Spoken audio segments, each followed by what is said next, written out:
Hi friends, welcome to my kitchen. Today on How to Cook, we will be making some Chinese meat buns. This recipe is easier than you think, and the buns are super pillowy and soft, filled with savory pork and shrimp filling. This is one of my favorite childhood comfort foods, and I cannot wait to share it with everyone today. Before we begin, check out the list of ingredients needed for today's recipe on the right side of your screen or in the description below. You want to start by prepping the dough. You want to warm up 1 cup of water in the microwave for about 45 seconds and then dissolve 2 tablespoons worth of sugar into 1 cup of warm water. You want to make sure the water is not boiling hot, but instead just lukewarm, enough where you can stick your finger in and not burn your hand. It's about 100 degrees. Once the sugar is dissolved, you want to add in your active yeast and then let it sit for 5 minutes.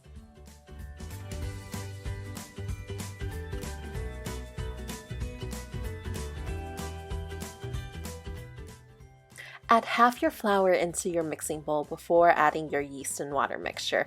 I like to layer in my wet and dry ingredients so it doesn't get too messy. You want to combine everything before you turn on your stand mixer. And again, you absolutely do not need a stand mixer for this recipe, but if you do have one, it's extremely easy and convenient. You want to slowly combine everything before you start to increase your speed. Make sure you're using a bread hook and continue to mix the dough on medium until everything is well combined. You know your dough's ready when it feels smooth and can easily pull away from the side of the bowl. This should take approximately 4 to 5 minutes to mix and combine. You may need to add a bit more flour if the dough feels a little bit too wet still, but ultimately this dough is really soft and you should be able to touch it without getting any dough stuck in your hands or fingers. Once you're done mixing, you want to transfer the dough into one of your hands, and with a paper towel with a little bit of oil, you want to kind of grease the side of your bowls and then cover it with a wet paper towel or like a warm towel, and then let it rise for an hour or until the dough doubles in size. As you're waiting for your dough to rise, we're going to make the filling for the meat buns. I start by mincing 5 large cloves of fresh garlic. Make sure you give that a thorough mince, and then we'll chop up some green onion for the filling. I typically use 1 bundle of green onion, and that should equate to 1 cup of chopped green onions.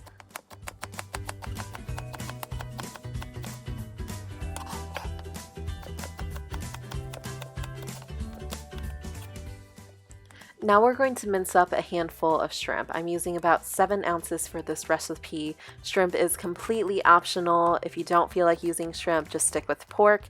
I like to include shrimp in my filling because it's nice and fresh, and I love seafood.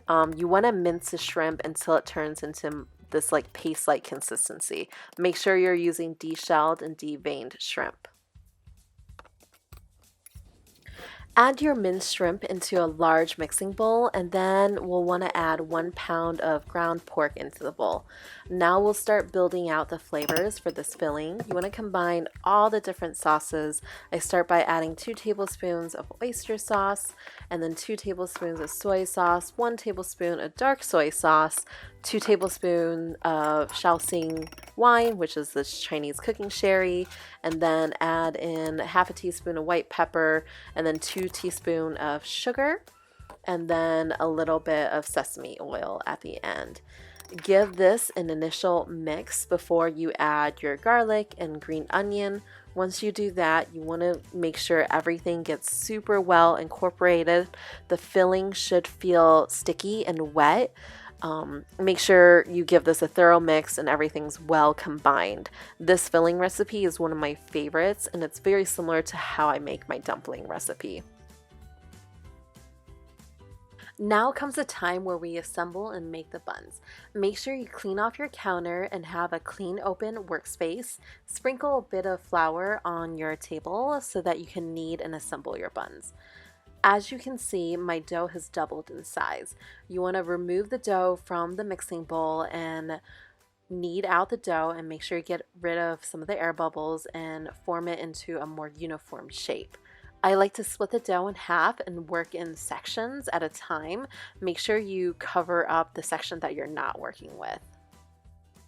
You want to continue to knead and shape the dough into a long rounded piece. You can either make large or small meat buns. In this video, I'm showing you how to make large meat buns the size of your hand.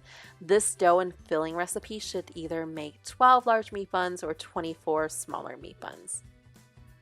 Again, depending on the desired bun size, you want to divide the dough into equal sections. Once you've portioned out the dough into equal balls, you want to flatten each ball into about 3-inch in diameter round little pucks. Then lightly roll out the dough until it becomes a circle. You want the center of your dough to be a bit thicker than the edges, so lightly go around the edge of your dough and gently roll it out a bit more.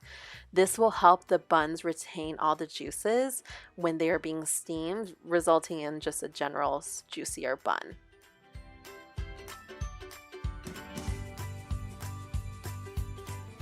Now that we have your dough wrappers, we want to start filling them. Start by placing the round wrappers in your palm and add a large spoonful of filling on top of the dough, about 2 tablespoons worth. You want to have about 1/2 inch around the edge of the dough so that you can form the pleats. And remember that this dough is pretty stretchy, so it's pretty gracious in terms of letting you create these plates. Using your thumb and index fingers, you want to start folding and pinching all around the edge of the dough to create these nice pleats. Pinch the dough all around the edge and continue to pleat the dough.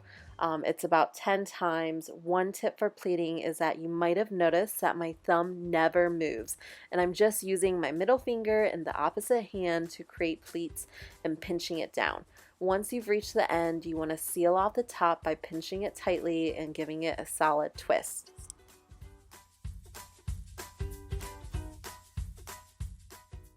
So there's no denying that pleating and forming this wrap around the bun can be a little bit challenging. It does take some practice, but honestly, it doesn't matter. Even if you can't create the pleats around the bun, go ahead and take the dough and wrap it around the meat filling and seal off the dough. It'll taste just as good even without all the pleats.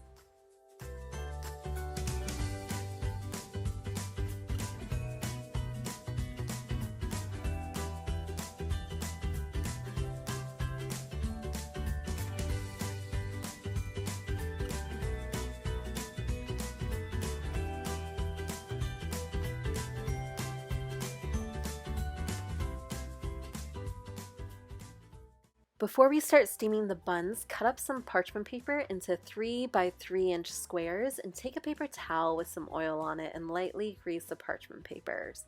This is a trick that I've learned over the years, and this will help prevent the buns from sticking to the parchment paper, and then the parchment paper will keep the buns from sticking to your steaming basket or your steaming pan. I'm using a large pan with a metal steaming tray today so that I can show you the cooking process through the glass lid.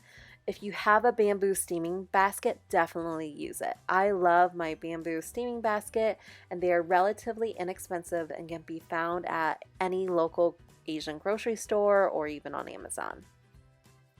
Fill 1/3 of your pan with water and turn on the stove on high and heat up the water for about 2 minutes before turning off the heat again. I like to proof my meat buns for about 15 minutes in a warm pan before officially steaming.